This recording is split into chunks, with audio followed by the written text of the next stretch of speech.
Bonjour à tous, ravi de vous retrouver pour ce nouveau numéro d'Isermail. Alors le département ose l'expérimentation sociale et bouscule les pratiques en place. Une rebelle attitude avec en point de mire la réinsertion par l'emploi des bénéficiaires du RSA. Et ça marche. En 4 ans, le nombre d'allocataires est en baisse de 11% grâce à des mesures très concrètes, vous le verrez. Mais avant de développer le sujet, on jette un œil sur le sommaire. C'est parti. Elle était cassée, démotivée, presque résignée après 4 ans passés au chômage. Une formation en poche et la confiance regonflée à bloc. Elle est aujourd'hui agent polyvalent dans les écoles à Goncelin. Rencontre avec Séverine, exemple d'une réinsertion réussie. Elle s'appelle Julie ou Céline et comme 3000 autres auxiliaires de vie, elles épaulent les personnes en perte d'autonomie dans tous les gestes quotidiens. Un métier exigeant et peu valorisé dans un secteur qui recrute. Et puis un petit changement pour l'homme, un grand pas pour la planète. En 2020, le plastique dans les restaurants scolaires isérois, ce sera fini. Au collège des Buclos à Mélan, demi-pensionnaires et agents de restauration testent une vaisselle alternative. L'hiver est arrivé, apportant dans ses valises l'or blanc tant attendu. La neige a recouvert les sommets de son joli manteau blanc. Et dans les stations, les équipes sont à pied d'œuvre pour accueillir tous les mordus de la glisse. Alors ski de fond, ski alpin, randonnée en raquette, fat bike. Les touristes qui affluent par dizaines de milliers dans nos 23 stations iséroises exigent désormais une palette d'activités plus large et plus ludique. Alors dans le Vercors, la petite station des Coulmes l'a bien compris. Domaine à taille humaine et nature préservée, l'endroit est idéal pour passer de bons moments en famille ou entre amis, le tout à petit prix. Visite guidée avec Charlotte Faulkner. Ski alpin, ski de fond, raquettes ou encore randonnée, les activités sont nombreuses au massif des Coulmes, en plein cœur du Vercors et réparties sur 3 villages, Rancuel, Melval, Envercors et Presles. On ne manque pas d'occupation. Pour les adeptes du ski alpin, direction le col de Romeyer, avec 8 pistes allant du vert au rouge, pouvant accueillir jusqu'à 600 personnes à la journée. On a de l'hébergement autour de plus en plus qui se développe, donc là on a de la clientèle qui vient d'un petit peu plus loin. Mais majoritairement, c'est de la clientèle de proximité. C'est-à-dire que nous, on vit vraiment avec la météo. S'il fait beau un jour, on va être plein. Le lendemain, on peut avoir très peu de monde à cause d'une météo défavorable. À une centaine de mètres au-delà, c'est le départ du domaine nordique. Ici, les fondeurs peuvent se faire plaisir sur 45 km de pistes balisées et damées, mais la station mise également sur 25 km de pistes multi-activités. Pour tous ce qu'on appelle le public contemplatif, donc ces gens qui viennent juste pour se promener avec des poussettes, avec des enfants de bas âge. En plus, on propose un tas d'autres activités annexes, style le biathlon, des initiations biathlon, ou des sorties raquettes ou du fat bike. Situé entre 800 et 1475 mètres d'altitude, le massif des Coulmes possède des itinéraires de randonnée très variés avec des vues à couper le souffle, comme ici au sommet des falaises de Presles, un haut lieu de l'escalade avec une vue à 360 sur les massifs. C'est très propice ici, d'une par la diversité des milieux. On est sur un plateau où on a ici des falaises comme on les voit.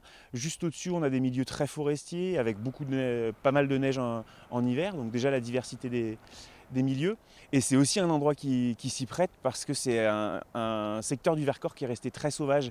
On a assez peu de tourisme, on en a quand même un petit peu sur la station, mais au village de Presles on en a assez peu, donc on est toujours assez seul sur les sentiers. Et puis c'est un territoire qui est assez préservé pour ça aussi. Autre activité insolite sur le domaine, la structure Sylvacima propose des bivouacs aux thématiques insolites, allant du bivouac en igloo, troglodyte ou encore le bivouac à flanc de falaise. Il y en a d'autres qui croisent les doigts pour ne pas revivre le stress de l'année dernière. Je parle bien sûr des organisateurs de la Foulée Blanche, l'épreuve de ski nordique la plus populaire des Alpes françaises. La 42e édition aura lieu du 22 au 26 janvier prochain. 8000 fondeurs sont attendus à Outram-et-Audre pour 4 jours de ski, de découverte, de challenge et de fête au cœur des paysages préservés du Vercors. Au programme bien sûr la mythique foulée longue distance de 42 km en style libre, mais aussi et pour la première fois le duo gagnant Foulée des enfants, Foulée Génération Plus, qui mêlera les élèves des écoles de l'Isère aux seniors de plus de 50 ans. Ambiance garantie, les inscriptions sont ouvertes, alors foncez! En 2018, Emmanuel Macron lançait son plan pauvreté, un programme ambitieux de 8 milliards d'euros sur les 4 années à venir. Alors l'objectif était clair, s'attaquer au nouveau visage de la pauvreté en travaillant sur 4 axes, dont l'emploi et les aides sociales comme le RSA. Mais ces mesures, le département de l'Isère n'a pas attendu 2018 pour les mettre en œuvre. Nul n'est inemployable à condition de lui donner les moyens de s'en sortir. Anne Gérin, bonjour. Bonjour. Donc cette phrase résonne un peu comme un leitmotiv pour vous, puisque vous êtes la vice-présidente du département en charge des actions de solidarité et de l'insertion. Alors en 2015, alors que le nombre d'allocataires du RSA atteignait son plus haut niveau, le département, on peut le dire, a pris le problème vraiment à bras-le-corps avec un programme d'insertion sur 5 ans. Est-ce que vous pouvez nous expliquer un peu les grandes lignes de ce plan ? Alors, la grande nouveauté, l'innovation de ce plan départemental d'insertion, c'est d'y avoir rajouté le E dans emploi. Notre objectif, notre stratégie est de faire en sorte que les allocataires du RSA soient dans une dynamique d'insertion vers l'emploi, d'accès à l'emploi. Et pour cela, nous avons mis en place un certain nombre de mesures pour, dès le départ, avoir un soutien actif des allocataires dans cette optique. Aujourd'hui, nous consacrons sur le budget 2019 un peu plus de 5 300 000 euros pour ce plan départemental d'insertion vers l'emploi, mesure d'accompagnement tout particulièrement. Est-ce que vous pourriez nous expliquer en quelques mots ce qu'est le RSA ? Alors, le RSA est une aide qui est versée par la Caisse d'allocation familiale pour permettre aux plus démunis d'avoir des moyens de subsistance. Ce n'est pas une fin en soi, le RSA. On ne vit pas bien du RSA et notre objectif est de faire en sorte que les personnes sortent de ce système pour aller vers une situation financière beaucoup plus stable, beaucoup plus pérenne. Est-ce que vous pouvez nous donner peut-être quelques mesures très concrètes qui ont été mises en place par le département ? Alors, la première des choses sur lesquelles nous avons travaillé, c'est la reformulation de notre contrat d'engagement réciproque et sa formalisation. Le contrat d'engagement réciproque permet de signer entre l'allocataire et la personne qui l'accompagne un contrat sur lequel on définit des objectifs et on définit les modalités d'accompagnement de cette personne pour une meilleure insertion sociale et professionnelle. Alors vous avez également augmenté votre budget, ce qui vous a permis d'offrir des aides, notamment des aides à la mobilité pour ces allocataires. Il y a une partie effectivement qui est consacrée à l'aide à la mobilité, mais une petite partie, nous avons consacré l'essentiel de nos budgets sur des mesures d'accompagnement, de soutien aux allocataires. On a notamment des appels à projets importants sur l'insertion des jeunes. Chaque année, nous remettons des appels à projets pour les jeunes pour favoriser leur insertion professionnelle. Alors vous l'avez dit, l'accompagnement personnalisé des allocataires, c'était aussi le grand enjeu, c'était aussi pour leur redonner confiance, c'était ça aussi la clé ?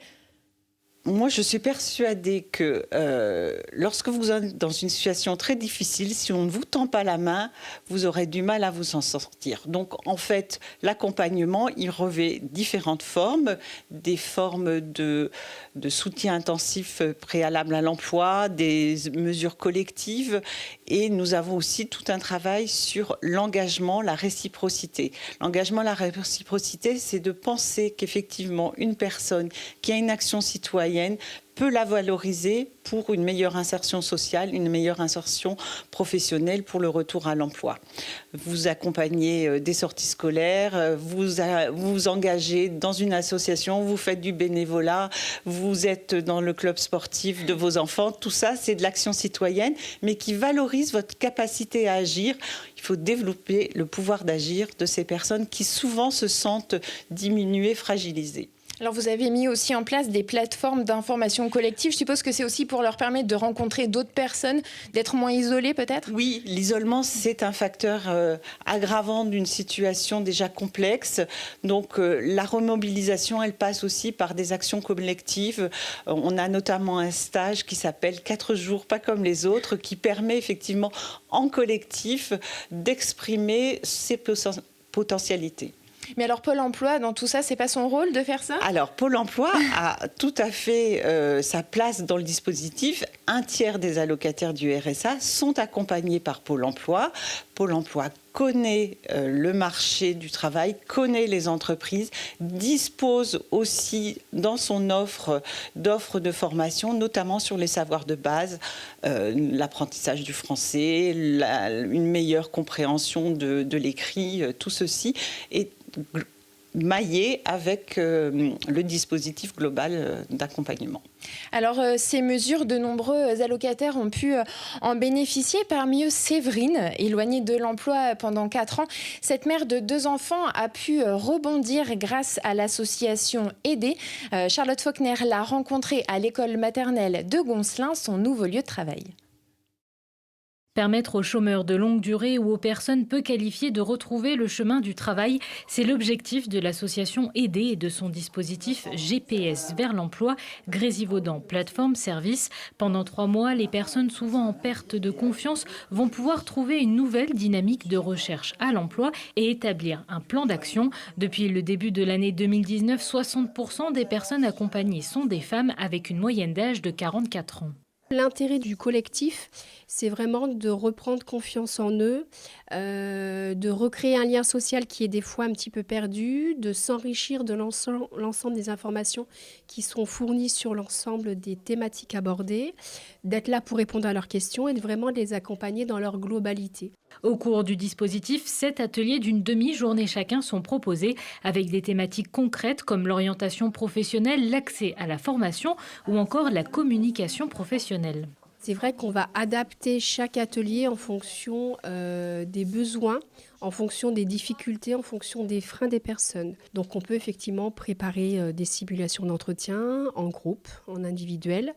Donc voilà, donc tout est envisageable. On va vraiment identifier leurs difficultés pour effectivement adapter les ressources en fonction. À l'école primaire de Goncelin, si Séverine travaille aujourd'hui, c'est grâce au dispositif. Après une longue période de chômage, c'est Pôle emploi qui la redirige vers l'association, un véritable coup de pouce dans sa recherche. Déjà, quand j'ai fait ces 3 mois, ça m'a redonné envie. Déjà, ça, rien que ça, ça m'a redonné envie de retravailler. Et puis après, suite à ces 3 mois, j'ai repris goût au travail et je me suis dit, c'est bon là.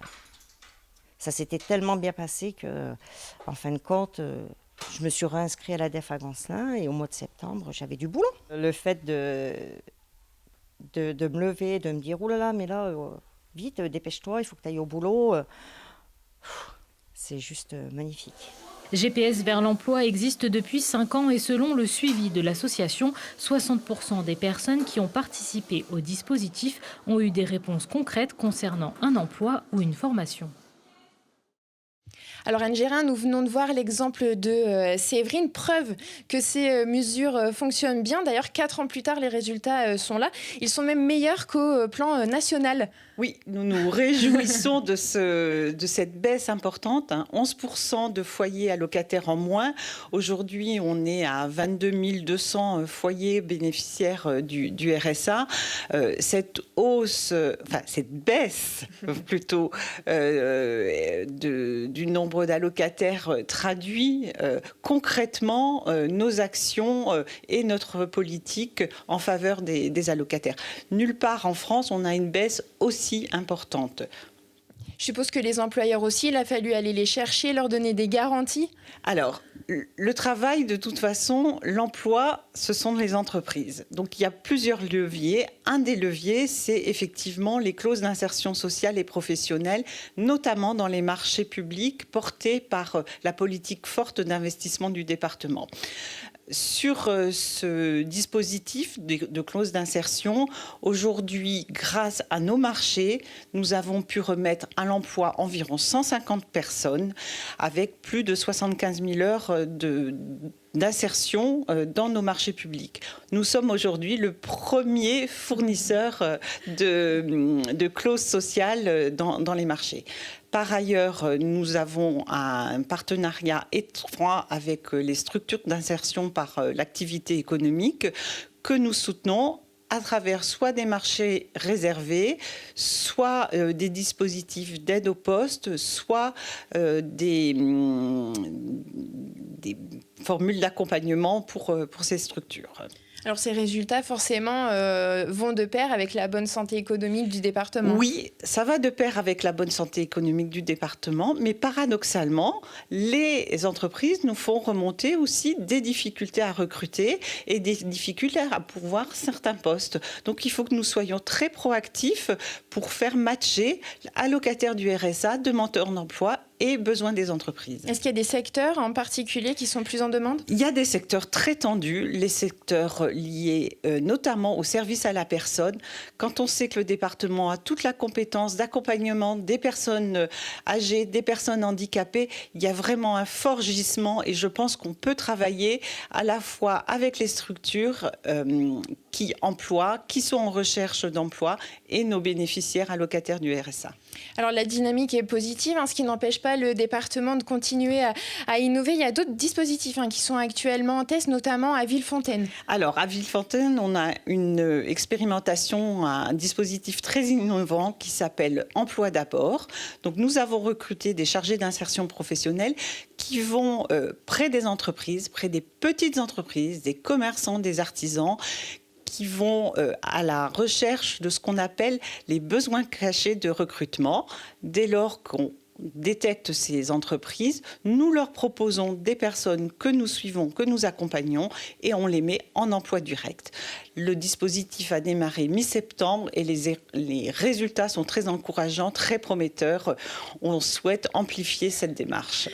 De bon augure pour la suite. Merci J'espère. Anne Gérin pour Merci toutes beaucoup. ces précisions. Et si vous souhaitez bien sûr en savoir plus sur le sujet, le département consacre son grand dossier à l'insertion, témoignages, Zoom, infographie. C'est à lire à partir de la page 14 du magazine. Matin, midi et soir, elles sont une aide précieuse dans le quotidien des personnes âgées ou dépendantes. Elles, ce sont les auxiliaires de vie ou les aides à domicile. Ménage, repassage, repas, courses et même toilettes. Un métier exigeant, souvent peu valorisé. Pourtant, avec le vieillissement de la population, des milliers d'emplois seront à pourvoir dans les 10 prochaines années. Rencontre avec Céline, auxiliaire de vie au Grand Cœur dans la vallée du Grésivaudan.